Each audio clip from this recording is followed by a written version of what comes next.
ការប្រកួតប្រឡងកូស្មូខាងមុខអូននឹងឆ្លៀតយកបញ្ហាចំនួនព្រំដែនហ្នឹងឬក៏បញ្ហាសង្គ្រាមក៏ដូចជាសន្តិភាពផងដែរនឹងការលើកឡើងនិយាយក្នុងវេទិកាហ្នឹងទេឬយ៉ាងណាដែរសម្រាប់សុំមួយចំនួននេះផងដែរចំនួននេះរៀងថារសើបតិចដែរផងដែរថាយើងទំតែបញ្ចប់ការចំនួនផ្ទុះជាមួយនឹងខាងប្រទេសថៃផងដែរនឹងការប៉ះទង្គិចគ្នាព្រំដែនហើយជាមួយនឹងដែរឃើញ fan ក៏ដូចជាមហាជនខ្លះក៏ដូចជាអ្នកខ្លះគ្រប់គ្រងក្នុងខ្សែបបញ្ញាក៏បានមានការស្អប់ខឹងទៅលើប្រជាជនថៃក៏លើការរើសអើងទៅលើថៃហើយអ្នកខ្លះក៏មិនចូលចិត្តហើយជាពិសេសគឺពីវនីឲ្យបបញ្ញាក៏ដូចជាតារាខ្មែរយើងគុំរាប់អានឬបន្តពាក់ព័ន្ធនៅប្រទេសថៃទៀតសម្រាប់ណាយើងជាបបញ្ញាតំណាងប្រទេសតើអូននឹងគិតយ៉ាងម៉េចដែរនៅពេលដែលយើងលងពេលប្រឡងប្រកាសជាមានប្រទេសដែលបានចូលរួមជាច្រើនជាពិសេសហ្នឹងគឺប្រទេសជិតខាងយើងដែលកំពុងតែមានចំនួនហ្នឹងគឺប្រទេសថៃតែម្ដងកៅនឹងធ្វើខ្លួនបែបណាដែរហើយជាពិសេសយើងជាតំណាងប្រទេសមួយដែរតើនឹងត្រៀមខ្លួនបែបណាឬយ៉ាងណាដែរសម្រាប់ពេលការប្រកួតខាងមុខនេះ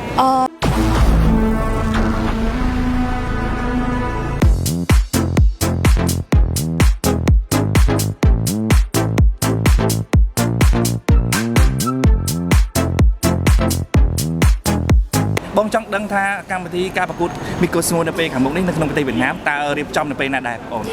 សម្រាប់កម្មវិធីនៅក្នុងប្រទេសវៀតណាម Miss Cosmo គឺយើងបានដឹង schedule ច្បាស់លាស់ហើយគឺយើងនឹងចាប់ផ្ដើមការប្រកួតហ្មងចូលកងហើយ candidate ផ្សេងៗក៏គាត់ទៅលើមានន័យថាឈានជើងចូលទៅក្នុងការប្រកួតហ្មងគឺនៅក្នុងចុងខែ11ខ្ញុំអត់ច្បាស់ថ្ងៃដូចគ្នានៅក្នុងឡុងពេលហ្នឹងណាហើយពួកយើងនឹង start final នៅក្នុងថ្ងៃទី20ខែ12បងបាទអញ្ចឹងនៅសល់រយៈពេលប្រហែលខ្ទង់2ខែទៀតណាចាបងលឿនមែនតើមិនបើគឺចិត្តចុងឆ្នាំហើយយ៉ាងហើយលឿនព្រោះដោយសារថ្ងៃមុនទៅពាក់មកកត់សោះឥឡូវមកដល់2ខែចូលកងប្រកួតទៀតលើហើយលឿនមែនតើបងមានអារម្មណ៍មិនដែរពាក់មកកត់ដោយមិនទាន់បាននឹងថឹងទៅចេញទៅប្រកួតភ្លាមតែម្ដងក្នុងរយៈពេល2ខែមកនេះសบายចិត្តបងសบายចិត្តព្រោះដោយសារតែហិតពិតជារំភើបបន្ថែមទៀតព្រោះដោយសារតែយើងចិត្តបានជួបបេក្ខភាពយើងមកពីបណ្ដាប្រទេសផ្សេងៗហើយនេះគឺជា excited របស់ខ្ញុំដែលខ្ញុំនឹងជួបបេក្ខភាពផ្សេងៗហើយក៏យើងអាចនាំយកអីដែលជាប្រទេសកម្ពុជាទៅលើឆាកអន្តរជាតិបានម្ដងទៀតនេះគឺជាលើកទី2របស់ខ្ញុំហើយដែលខ្ញុំអាចយកអីដែលជាប្រទេសកម្ពុជាទៅលើឆាកអន្តរជាតិបានម្ដងទៀតអញ្ចឹងខ្ញុំនឹងព្យាយាមធ្វើម៉េចប្រម៉ូទប្រទេសកម្ពុជាយើងឲ្យអស់ពីសមត្ថភាពទៅដល់ candidate ផ្សេងៗក៏ដូចជាទៅលើ international ទាំងមូលហ្មងបងស្អីពីប្រកាសជាបានទៅមើលពីឆ្នាំទៅហើយមីកូស្មូឆ្នាំទៅហើយជាពិសេសការប្រកួតរបស់លក្ខណៈផងដែរ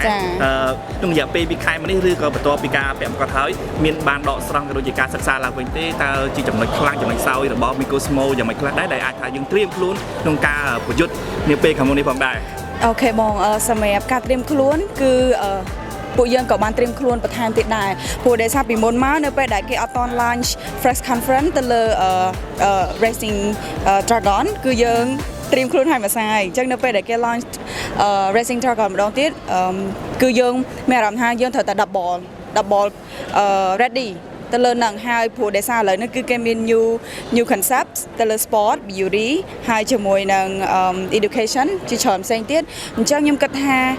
លើកនេះគឺយើងនឹងព្យាយាម ready ឲ្យខ្លាំងជាងមុនព្រោះដោយសារឆ្នាំមុនគឺយើងធ្វើបានល្អហើយអញ្ចឹងគឺយើងឆ្នាំនេះគឺពួកយើងនឹងមាន plan ធ្វើឲ្យបានល្អខ្លាំងជាងឆ្នាំមុនទៀតតើមានគ្រូដែលត្រូវបំពាក់បំពាន់ប្រហាត់អនឡាញទេសម្រាប់កំឡុងពេលមានខ្ញុំមានគ្រូមកពីហ្វីលីពីនដែលគាត់ជួយប្រហាត់បរិញ្ញាទៅលើការដើរ Q&A បន្ថែមទៀតនៅក្នុងការដែលយើងឡើងទៅលើឆាកអន្តរជាតិបន្ថែមទៀតបងកូស្មូឆ្នាំទៅអូនបច្ចុប្បន្នស្គាល់ទេលីភីខ្លាំងហើយមែនអត់ចាបងមានការព្រួយបារម្ភទេសម្រាប់ដៃគូបច្ចេកដូចជាប្រទេសដែលល្បីធំផងដែរខ្លាចប្រទេសណាមួយទេមែនទេនិយាយទៅបើសួរថាខ្លាចអត់ខ្លាចទេបងខ្លាចអីតែមួយឯងពេលដែលយើងទៅ international ហ្នឹងគឺយើងខ្លាចចាញ់ខ្លួនឯងទេខ្លាចចាញ់ចិត្តប្រជាជនកម្ពុជាទេអីដែលខ្ញុំខ្លាចបំផុតហ្នឹងគឺខ្ញុំនឹងព្យាយាមខ្ញុំយើងយកភាពខ្លាចទាំងអស់ហ្នឹងមកធ្វើជាកម្មចលនារបស់ខ្ញុំដែលខ្ញុំអាចឈានជើងទៅលើចំណុចផ្សេងៗទៀតហើយ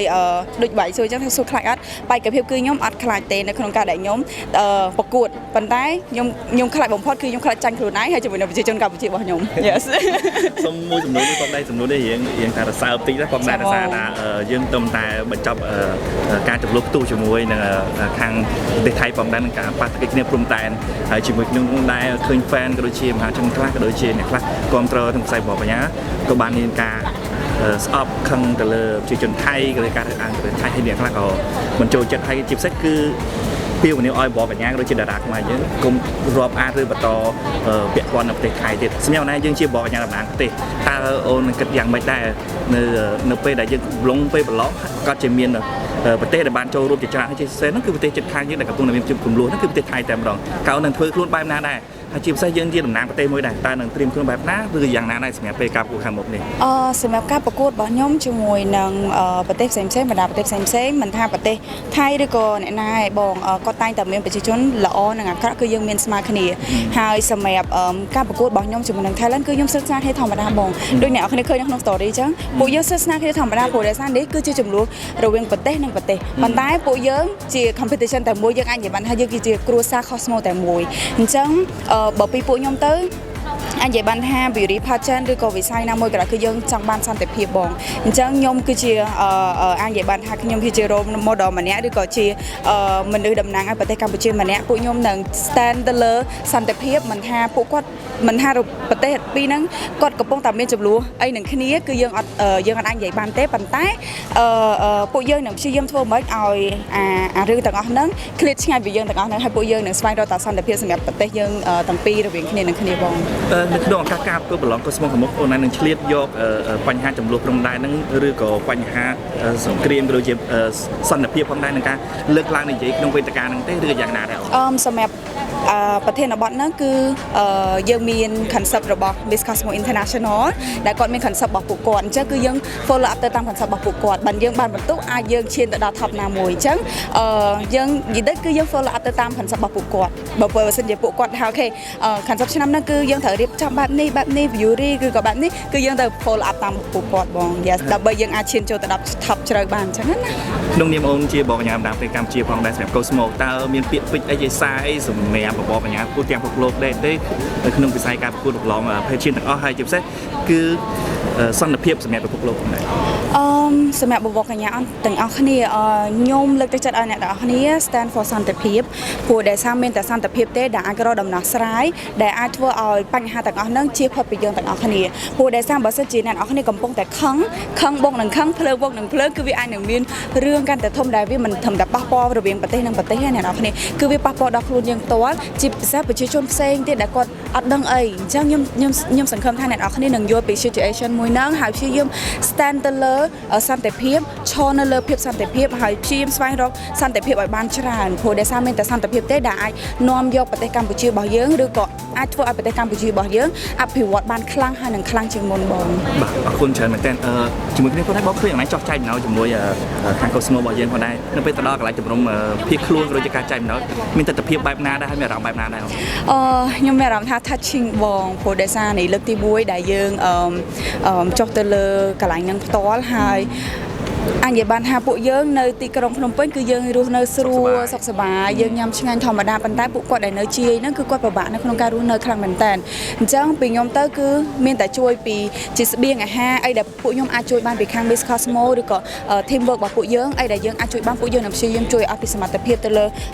បងឬក៏គ្រួសារដែលគាត់នៅតំបន់ទាំងអស់ហ្នឹងហើយអាចនិយាយបានថាវាជារឿង touching មែនទែនសម្រាប់ប្រទេសកម្ពុជារបស់យើងប៉ុន្តែពួកយើងនៅតែព្យាយាម finding សន្តិភាពពួកយើងនៅតែ stand for សន្តិភាពហើយខ្ញុំជឿជាក់ថាពួកគាត់នឹងមាន influencer ជាច្រើនទៀតដែលគាត់នឹងចង់ធ្វើឲ្យប្រទេសកម្ពុជារបស់យើងមានតែស្នាមញញឹមហើយ yes ចង់អរគុណដល់បង influencer ទាំងអស់គ្នានៅក្នុងឱកាសមួយនេះដែលពួកគាត់ចំណាយពេលវេលាចំណាយទាំងកម្លាំងថវិកាពេលវេលាទាំងអស់នៅក្នុងការនាំយកស្បៀងឬក៏នាំយកគ្រឿងប្រើប្រាស់វត្ថុប្រើប្រាស់ជាច្រើននាំចែកជូនទៅដល់បងជនភេសកនៅតាមតំបន់ព្រំដែនអញ្ចឹងណាហើយខ្ញុំមានមោទនភាពដែលប្រជាជនកម្ពុជារបស់យើងគឺស្រស់ដៃគ្នាខ្លាំងមែនតើនៅក្នុងការនឹងឲ្យបងស្រស់ដៃគ្នាខ្លាំងមែនតើនៅក្នុងការដែលយើងជួយគ្នាមិនថាគ្រាពេលណាលំបាកមិនបែបណាគឺប្រជាជនកម្ពុជារបស់យើងគឺស្រស់ដៃគ្នាខ្លាំងមែនតើហើយនេះគឺជាអាចនិយាយបានថាជាសសរមួយឬក៏ជារឹសមួយដែលអាចមានណាគេមកបបែកពួកយើងបានទេបងជាចុងក្រោយតើមានសាយផ្ដាំផ្ញើទៅដល់ fan ជាពិសេសអ្នកស្រឡាញ់អនឡាញតាំងពីការប្រកួតរហូតទៅដល់បានមកក៏ត្រៀមចេញប្រកួតនៅពេលខាងមុខផងដែរនិយាយទៅអរគុណអ្នកទាំងអស់គ្នាខ្លាំងមែនតើដែលនៅតែគ្រប់គ្រង CP ហើយអ្នកខ្លះទៀតក៏អាចនិយាយបានថាចង់ការតម្រូវ CP ឬក៏ អីបន្ថែមទៀតចឹងអ្នកនរគ្នាខ្ញុំអរគុណខ្លាំងមែនតើនៅក្នុងការដែលអ្នកនរគ្នា comment នៅក្នុងបែបគេហៅថាការតម្រូវដើម្បីស្ថាបនាណាពួកខ្